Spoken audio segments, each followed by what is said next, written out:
오늘 함께 나눈 성경 본문, 우리에게 욥에 대해서 말씀하고 계십니다.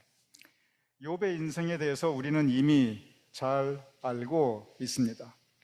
욥, 그는 먼저 아주 믿음 좋은 사람이었습니다. 성서는 욥을 가리켜 의인이라고 표현하고 있었습니다. 하나님으로부터 인정받고 사랑받았던 욥, 그는 주변의 사람들로부터도 인정받고 존경받습니다. 하나님께서 욥에게 큰 복을 내려주셨습니다. 먼저 많은 재산을 허락하여 주셨습니다. 요즘으로 따지면 재벌 회장급의 많은 재산을 가지고 있었습니다. 화목한 가정을 이루고 있었습니다. 집안에 아주 훌륭한 영적 제사장 역할을 하였습니다. 많은 자녀를 허락하여 주셨습니다. 충실한 하인들이 있었습니다. 적어도 어느 모로 보나 부족함 없이 살았던 인생이 바로 욥의 삶이었습니다. 그런데 우리가 욥에 대해서 기억하고 잘 알고 있는 것은 욥의 이러한 모습 때문에 그러한 것은 아닙니다. 오히려 그 반대입니다. 욥은 그의 인생에서 참으로 견디기 힘든 고난과 시련, 그리고 아픔을 체험하게 됩니다. 인생의 극한 상황도 그는 겪게 됩니다. 먼저 그는 그가 가졌던 모든 재산을 잃어버리게 됩니다. 욥이 재산 잃어버리고 빈털터리가 되니까 생기는 한 가지 큰 변화가 있었습니다. 그것이 뭐냐면 믿었던 사람들이 등을 돌립니다. 심지어 하인들도 자기를 멸시합니다. 돈 없으니 내가 이렇게 사람 대우 못 받는구나. 성경에 보면은 욥은 한탄하고 있습니다. 그러나 그것은 고통의 시작이었습니다. 곧 사랑하는 자녀들을 모두 한날 한시에 사고로 잃어버리게 됩니다. 자기보다 사랑하는 자식이 먼저 세상을 떠나는 것, 그것은 사람으로서 겪을 수 있는 가장 큰 고통과 아픔입니다. 적어도 그보다 더 큰 고통과 아픔은 없습니다. 이제 욥은 곧 건강마저 잃어버리게 됩니다. 건강은 사람이 지킬 수 있는 최후의 보루입니다. 병원 갈 돈도 없고 약 쓸 돈도 없으니 욥은 몸에 진물이 나고 있는데 깨진 기왓장으로 그의 상한 몸을 긁고 있습니다. 다 잃어버렸습니다. 그리고 가장 마지막으로 평생 의지하고 믿고 살았던 아내가 등을 돌리고 욥에게 저주하며 그를 떠나고 있습니다. 우리가 욥에 대해 기억하고 있는 것은 사실 바로 이 부분입니다. 욥의 영광된 모습을 우리가 기억하는 것이 아니라 그 반대로 그의 고통과 아픔과 상처를 우리가 기억하고 있는 것입니다. 참으로 욥은 많은 사람들로부터 배신을 당했고 깊은 아픔을 겪었고 삶의 극한 가운데 그는 좌절하고 있습니다. 그런데 이러한 것들보다 더 큰 고통이 있었습니다. 이것은 현실적인 고통이 아니었습니다. 이것은 영적인 고통이었습니다. 이것은 그의 삶의 현실이 아니라 그의 심령 깊숙이 비수처럼 날아들고 그리고 아주 후벼 파는 고통이었습니다. 그것은 뭐냐면 나는 하나님 믿느라고 믿었는데 내가 내 평생 신앙생활 하느라고 했는데 그리고 내 주변 사람에게 내가 가진 재산으로 덕을 베푼다고 베풀었는데 그런데 내가 왜 이렇게 지금 비참한 모습이 되어야 하는가? 내 인생 왜 이런 고통이 닥치고 내가 이렇게 전락해 버려야 했는가? 하나님께서 왜 나에게 이러시는가? 욥은 이해할 수가 없었습니다. 예수님께서는 십자가상에서 나의 하나님 어찌하여 나를 버리시나이까 절규하였습니다. 욥은 성경에 보면 처절하게 절규합니다. 나의 하나님 어찌하여 이런 일이 나에게 있어야 하나이까?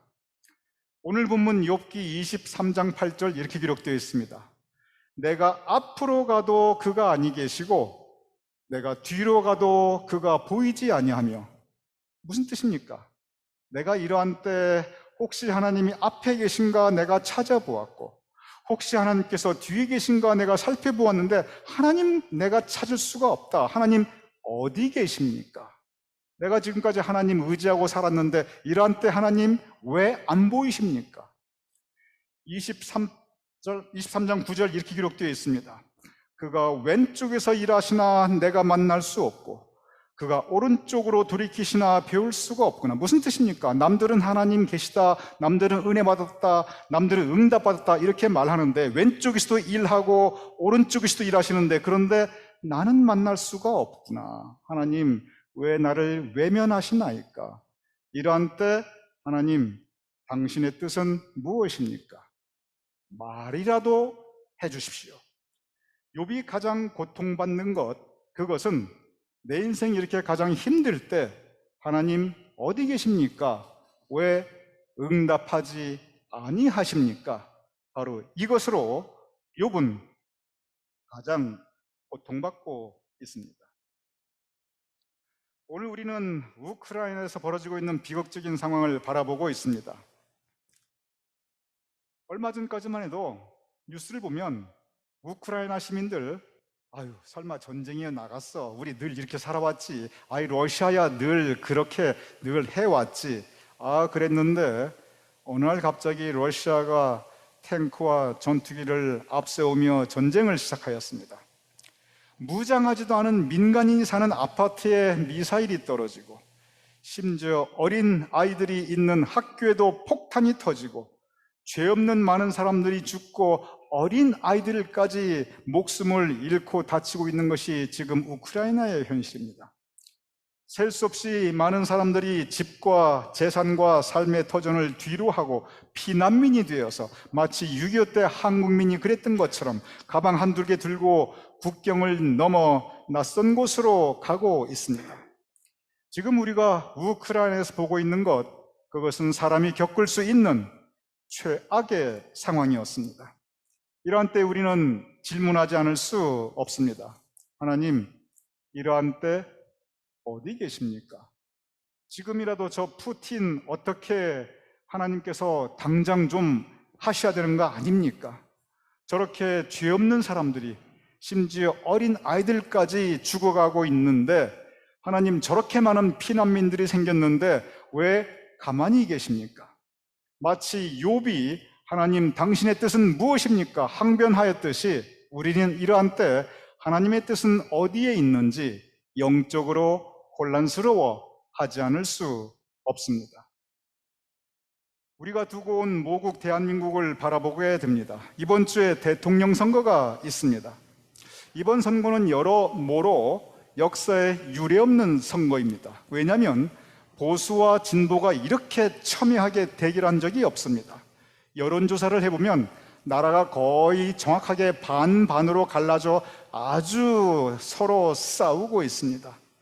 젊은 세대와 나이든 세대가 역사상 이렇게 서로 대립해 본 적이 없습니다. 언제나 경로사상이 있었기 때문에 나이든 세대는 젊은 세대로부터 존경받고 살았던 것이 한민족 5,000년의 역사입니다. 그런데 갑자기 젊은 세대가 나이든 세대를 그렇게 신랄하게 공격하고 있고 나이든 세대는 젊은 세대를 도저히 이해할 수 없는 존재로 이렇게 경원시하고 있습니다.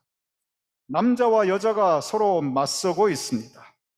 어떤 사람들은 대한민국을 현재 정권이 이렇게 망쳐놓았으니 반드시 심판받고 반드시 새 정부가 들어서야 한다라고 외치고 있습니다. 어떤 사람들은 아이고 모르는 소리 지금 세상이 어떻게 변하고 있는데 지금 잠시 혼란스럽다 할지라도 반드시 이 상태, 이 변화 이루어야 된다라고 목소리 높여 외치고 있습니다. 언제나 안방에서는 시어머니 말이 맞고 언제나 부엌에 가면 또 며느리 말이 맞습니다. 그러다 보니 이 비율이 서로 대립하고 있는 이 비율이 현재 계속되는 여론조사가 40% 극한 대립입니다. 그러니 지금 이 시점에서 대통령 선거가 불과 얼마 안 남았는데 이 나라가 어떻게 될지, 앞으로 누가 대통령이 될지, 그리고 무엇보다 우리의 모국 대한민국이 어느 방향으로 나아갈지 우리는 도무지 알 수가 없습니다. 안개 속, 흑암 속을 헤매이는 것처럼 우리는 대한민국의 미래에 대해서 그리고 한국 민족의 그 정신 세계의 그 모습에 대해서 불확실성, 우리는 도무지 알 수 없고 그저 서로 대립하고 있을 뿐입니다. 마치 욥이 오늘 본문에 하나님, 내 인생 이렇게 엉망진창 되어버렸는데 이제 앞으로 지난 일은 그렇다 치고 하나님, 이제 내 인생 어떻게 되는 겁니까? 말이라도 해주십시오. 앞으로 하나님 내 인생 어디로 이끄실 겁니까? 욥이 하나님께 항변하였듯이 우리는 우리의 모국 대한민국을 보며 앞으로 어떻게 될지, 어느 방향으로 나아갈지 도대체 한치 앞을 내다볼 수도 없는 것이 오늘 우리가 목격하고 있는 대한민국의 현실입니다. 우크라이나, 대한민국, 이렇게 커다란 단위만이 아닙니다. 어쩌면 이것은 작게 여러분과 저, 우리 한 사람 한 사람이 살아가고 있는 우리의 인생의 모습이기도 합니다. 우리는 모두 때로 우리가 감당하기 힘든 고통과 시련, 상처와 아픔을 겪을 때가 있습니다. 많은 경우 우리는 왜 이런 일이 나에게 생기는지 우리는 전혀 알지 못합니다.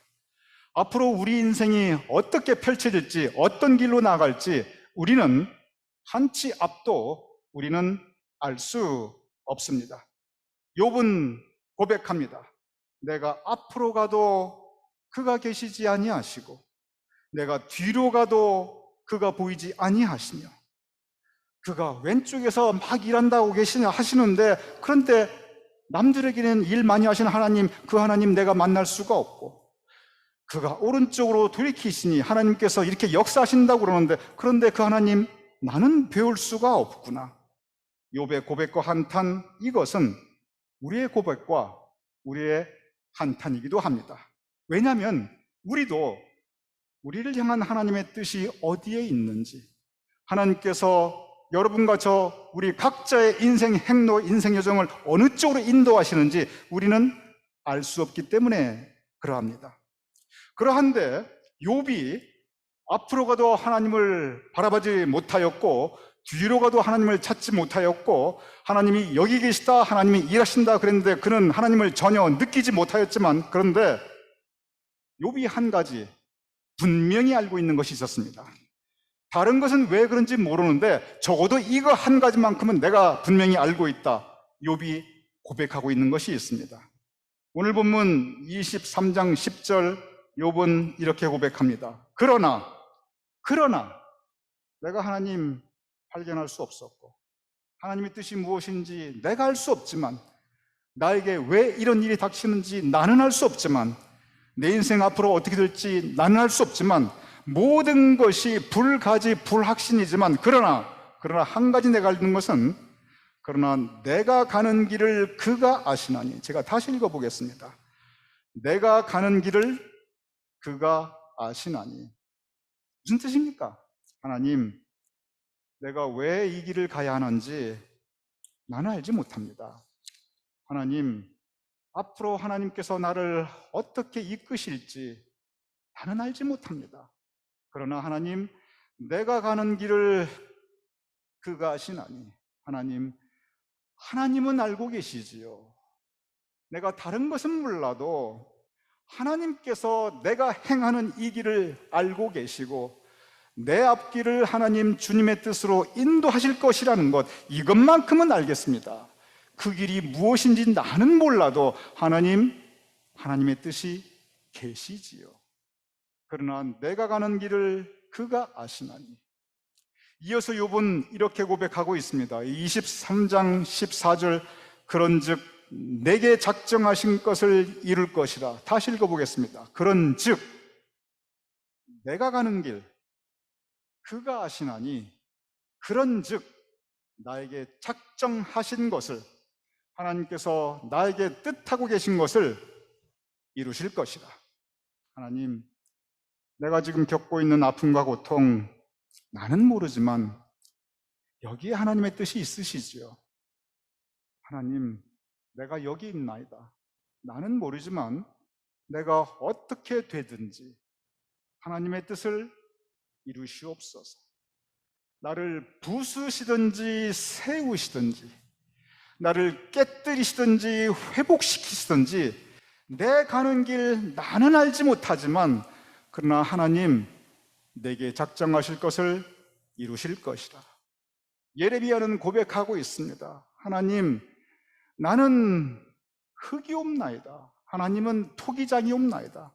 하나님, 나를 주님께서 빚으셔서 이 빚으신 것을 흐트러뜨리기도 하시고 이 빚으신 것으로 아름다운 그릇을 만드시기도 하시고 내가 흐트러지든 내가 부서지든 내가 아름다운 그릇으로 다시 태어나든 하나님, 하나님의 뜻을 이루시옵소서.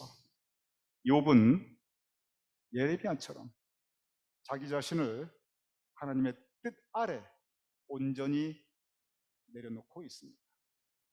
예수님께서는 그가 평생 겪으셨던 가장 큰 고통 가운데 그는 이렇게 기도하고 있습니다. 하나님, 내 뜻대로 마옵시고 아버지의 뜻대로 하옵소서. 하나님, 하나님의 뜻이 거기 계시다면 내 원대로 마옵시고 아버지의 원대로 하시옵소서. 예수님께서 올려드렸던 그 기도를 욥이 하나님께 올려드리고 있는 것입니다. 오늘의 본문 욥기 23장, 오늘 본문 전체에서 가장 중요한 중심은 23장 10절입니다. 이렇게 기록되어 있습니다. 내가 가는 길을 그가 아시나니 그가 나를 단련하신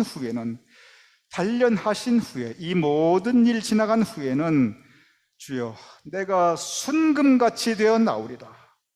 우리는 이 순금같이 되어 나오리라. 순금이 얼마나 귀하고 값지고 비쌉니까? 그러니 우리가 이 순금같이 되어 나오리라. 우리는 이 말씀을 읽으며 많은 경우 어떻게 우리는 이 말씀을 받아들이냐 하면 그렇다, 욥이 고생 많이 했지만 그러나 하나님께서 순금같이 좋은 곳으로 채워주셨구나.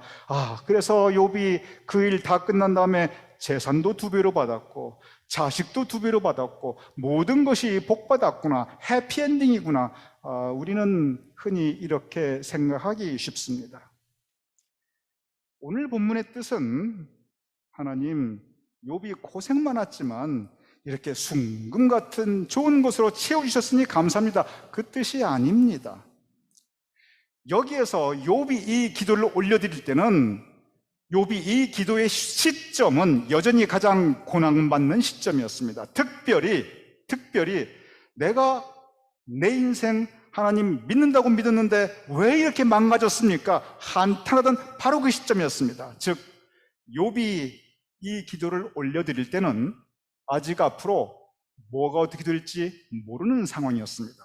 상황은 점점점 나빠지고 있었지 좋아지고 있지 않았습니다. 그러한 때 순금의 의미는 이제 앞으로 내가 금과 같이 많은 것을 받게 되리라, 그 기도 그 믿음 절대 아닙니다. 여기서 순금의 의미가 무엇입니까? 우리가 기억하고 있는 전 개역 성경에선 정금이라고 되어 있습니다. 순금, 정금 똑같은 말입니다. 무슨 뜻이냐면 불순물이 없다는 뜻입니다. 다른 게 섞인 합금이나 아니면 또는 겉에만 이렇게 포장된 도금이 아니라는 겁니다. 순금, 겉과 속 모든 것이 순수하게 한 가지로만 이루어졌다는 뜻입니다. 불순물이 섞여 있거나 합금이 되어 있거나 도금이 아니라는 것입니다. 그러면 여기서 순금이라는 것은 믿음의 상태를 의미하고 있습니다. 현실의 상황을 의미하는 것이 아니에요. 내 마음의 심령의 상태입니다. 즉 순금같이 되어 나오리라고 하는 것은 내가 현실적으로 금과 같이 비싼 거 복 받겠습니다, 그 뜻이 전혀 아니고, 내가 이러한 일을 겪는 이 시련을 통해서 내가 내 심령이 불순물이 없이 더욱더 깨끗해지고 더욱더 내게 정한 마음 허락하여 주시옵소서. 더 정해지고, 그리고 하나님 보시기에 내가 내 믿음 지키겠나이다. 이것은 욥이 아픔 가운데 엉엉 울면서 그래도 내가 이렇게 고통스럽지만 내가 의지할 분 하나님밖에 없습니다, 울면서 하나님으로부터 도망가기보다는 오히려 하나님께 더 나아가는 그의 신앙의 절규인 것입니다. 욥이 내가 순금같이 되어 나오리라, 불순물 없는 믿음을 하나님께 올려드리고 있는데, 우리의 신앙생활 가운데, 우리의 믿음 가운데 우리가 현실적으로 겪게 되는 가장 큰 불순물이 무엇이냐면, 성경을 통해서 볼 때 이 많은 것들이 다 현실적인 이야기입니다. 현실적으로 재산 잃어버렸고, 현실적으로 자식 잃어버렸고, 현실적으로 건강 잃어버렸고, 현실적으로 아내에게 저주받고, 현실적으로 아내 도망가고, 현실적인 얘기입니다.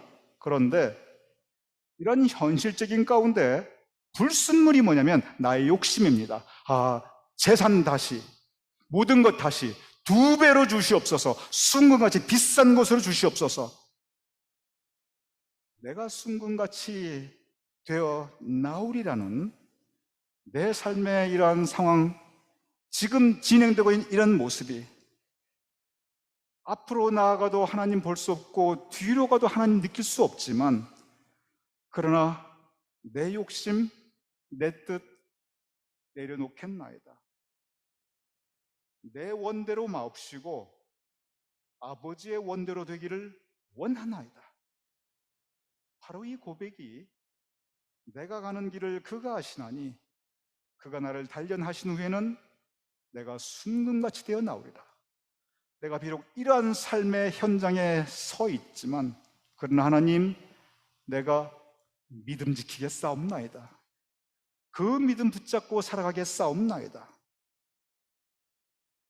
내 뜻 내려놓고 하나님께 온전히 의지하고자 하는 욥의 믿음, 새로운 고백, 그것이 바로 순금같이 나오리다. 오늘 우리가 우크라이나를 바라보며, 오늘 우리가 대한민국의 현실을 바라보며, 그리고 오늘 우리가 우리의 삶 가운데 일어나고 있는 고통을 바라보며 우리는 알지 못합니다. 우리는 앞으로 가도 그가 아니 계시고 뒤로 가도 하나님 안 보입니다. 이러한 때 우리에게 필요한 것, 이러한 불확실성의 시대를 살아가며 우리에게 필요한 것, 이렇게 우리가 이해할 수 없는 고통과 어린아이들이 피 흘리고 민간인의 아파트가 무너지고 내 삶에 이해할 수 없는 고통이 닥친 이러한 때 우리에게 필요한 것은 바로 욥의 고백, 내 가는 길을 그가 아시나니 내가 순금같이 되어 나오리이다. 이 욥의 고백이 우리의 고백이 될 것을 주님의 이름으로 축원합니다. 하나님께서 선히 인도하실 것입니다. 하나님께서 우크라이나의 정의와 평화를 이루어 주실 것입니다. 하나님께서 대한민국을 선히 인도하시고 복되게 하실 것입니다. 하나님께서 우리 교님들 한 분 한 분의 삶을 복된 길로 인도하실 것입니다. 욥을 붙잡아 주었던 것, 그것은 믿음, 충성된 믿음이었습니다. 충성된 믿음, 그것은 성공적인 믿음을 의미한 것이 아닙니다. 욥의 인생 상황은 변화였습니다. 욥의 주변 사람들 다 변했습니다. 그런데 그러한 상황에서 욥은 그의 마음 중심을 잃지 않았습니다. 그것이 바로 순금 같은 믿음으로 하나님께 의지하였던 욥의 고백이었습니다. 지금 이러한 때 우리에게 필요한 것, 우크라이나의 혼란 가운데 대한민국의 앞으로 어디로 갈지 갈 바를 알지 못하는 이런 상황, 우리의 삶에, 우리의 미래에 하나님께서 어떻게 인도할지 알지 못하는 이 그러한 불안감, 그러한 때 우리에게 필요한 것은 바로 충성된 믿음, 그리고 순금 같은 믿음.